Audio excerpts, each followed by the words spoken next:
महाभारतातील खलनायक, ज्याने आयुष्यभर अधर्म केला, द्रौपदीचा अपमान, पांडवांविरुद्ध कटकारस्थान आणि अन्याय आणि अहंकार, पण तरीही युद्धानंतर त्याला स्वर्ग प्राप्त झाला. हो, हे खरं आहे.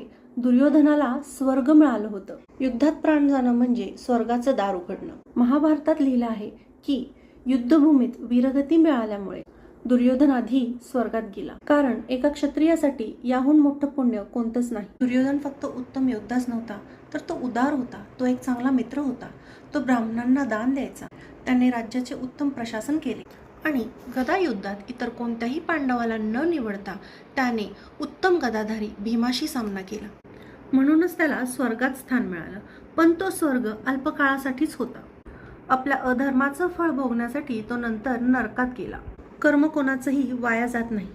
पुण्य असेल तर स्वर्ग मिळतो आणि पापांची फळं भोगल्याशिवाय मोक्षही मिळत नाही.